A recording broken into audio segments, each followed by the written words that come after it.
Atman or Brahman is, and that is why we see the world. The world exists because Atman is or Brahman exists. That is why this world exists. Everything, whatever we see in this world is transient. It's changing. It's changeable. Whatever we see, each and every moment, each and every second, it is changing. For example, but we cannot see the change always. It's not always visible to our eyes. But whatever is not visible to our eyes does not necessarily mean that it is not happening. Like my body. As I am speaking with you, thousands and thousands of cells are being destroyed and thousands of cells are being created. But I cannot understand it.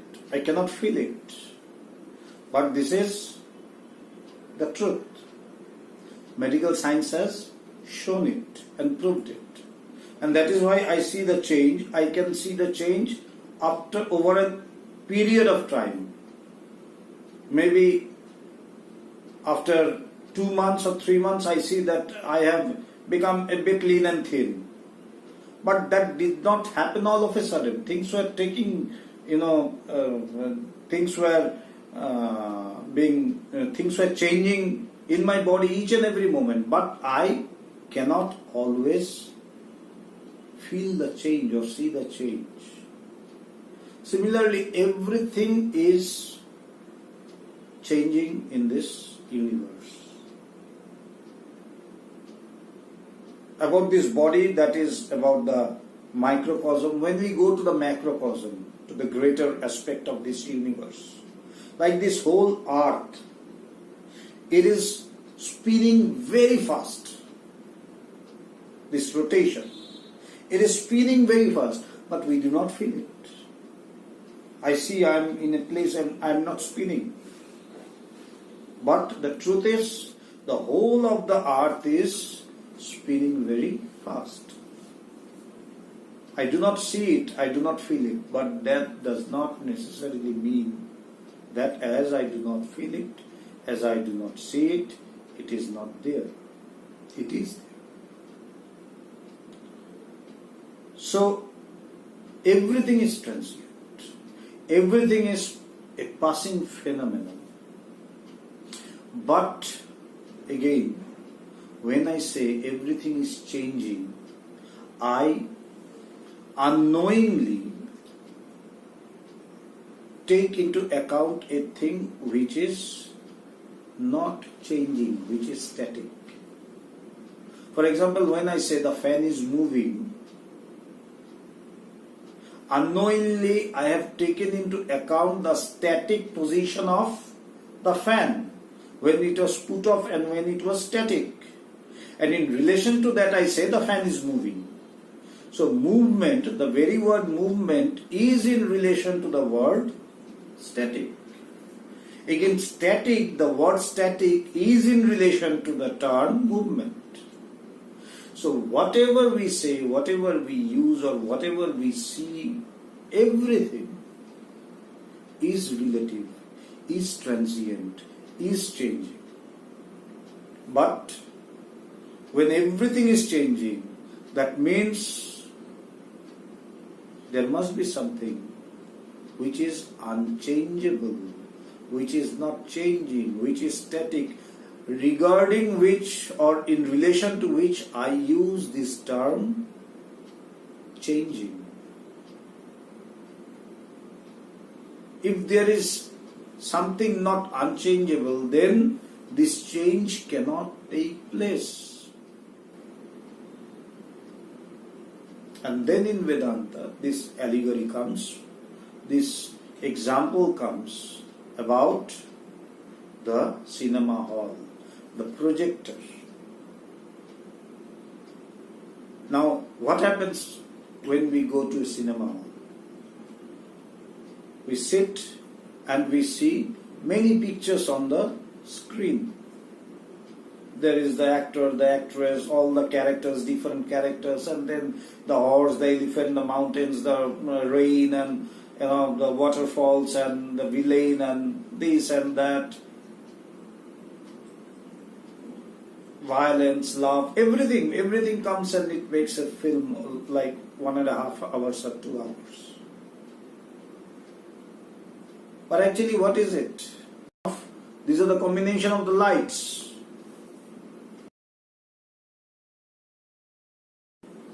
A single light is being passed. In the projector, there is a single light which is being passed through the film, through the celluloid. And when it goes on the other part, when it passes through the film, through the celluloid, what happens? We see many characters, many diverse things. But actually, what we see is only a combination of lights. And they are always changing. We can see the lights playing, and changing. And they are ever changing. Each and every second they are changing. But beneath or beyond this change, there is one thing static, upon which all these changes take place. And that is the screen. It is static. If the screen also begins to move and change, we cannot see the movie. We cannot see the film. So, there is something static upon which all the motions or all the changes take place. These changes or transitions or movements is what is known as this world, the phenomenon, the world that we see around. The phenomenon that we see around us is the combination of these changes. But there must be something upon which all these changes takes place. And that is the Atman or Brahman, which is beyond all transitions, which is beyond everything, which never changes, which is one, indivisible, which is neither good nor bad. Like, suppose there is on the screen we see that the villain is murdering someone and it is full of blood, the whole room is full of blood. And then again there is a scene where there we see, a monk is meditating or something very good is happening. Now when there is this murder, this brutal murder and everything, we are so horrified now, we are so terrified and horrified. And again where there is this sage or this monk meditating, or there is something good, we feel so happy, or so beautiful, or there is a very beautiful scene, like a mountain and the sky and everything, we feel so elated and so beautiful, so beautiful. But in all these changes, what remains unaffected is the screen. When there is full of blood after the murder, you won't find a drop of blood, a stain of blood on the screen. Because actually there was never a drop of blood on the screen. But it seemed like that. It appeared so true. But there is not a stain of blood you would find on the screen after that scene is gone. That scene is over. And then again you won't find a drop of water of the ocean or a small piece of ice of the icy mountain on the screen, after that scene is changed, after that scene changes, the screen remains unaffected with whatsoever that happens on the screen. It remains perfectly unaffected. That is the Atman or Brahman. Whatever may happen to us, whatever may come of us, Atman or Brahman, which is my real nature, remains unaffected, untainted. There is nothing whatsoever in this entire cosmos, in this entire universe, that can affect or touch Atman or Brahman. It is unchangeable, one,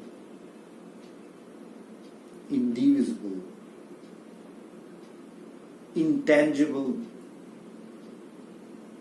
unaffected. That is my real self. That is what I am in reality. And that is the truth. That is why Swami Pavitrananda in one of his letters to Bhagavan said, whatever may happen in the external world, why shall it affect you? Why did he say so? Why did he say so? Because in your real nature you are Atman or Brahman. So why shall it affect you? You must know yourself to be Atman or Brahman. So that is the truth. That is the point where the Guru or the Master continuously efforts to realize his disciple. That very point, that you are verily the Brahman, which is intangible, inexpressible, which is deathless, ceaseless, eternal, immortal. It is always one, never affected by anything whatsoever. So this is the example of the allegory of the screen and the theatre hall, the projector, through which the relation between this world and this Brahman is explained. That this world, like the movie, is always changeable. Nothing remains. Good, bad, nothing remains. It is always changing. What remains, what was, is, and always will be, is the unchangeable, unaffected screen, which is one. The screen will be there. It does not matter whether there is any scene on the screen or not, whether there is any movie on the screen or not. It doesn't bother the screen. The screen may remain without the movie, with the movie. And it will be in the same way. Without the movie, with the movie. But the movie can never remain without the screen. If you have to see the movie, you have to have a screen. But you can have a screen without any movie. And that is why Atman is not dependent on anything. Brahman is not dependent on anything. It is totally, perfectly independent and free. But this world, like the movie, is dependent on the screen. The world is dependent on Atman or Brahman. That is why it has been said in the Upanishads, Atman or Brahman is, and that is why we see the world. The world exists because Atman is or Brahman exists. That is why this world exists. But it never says Brahman exists because the earth or this universe exists. No. This world exists. Why? Because Brahman exists. Because Atman is. That is why this universe is. This world is. It cannot remain without Brahman, like the movie.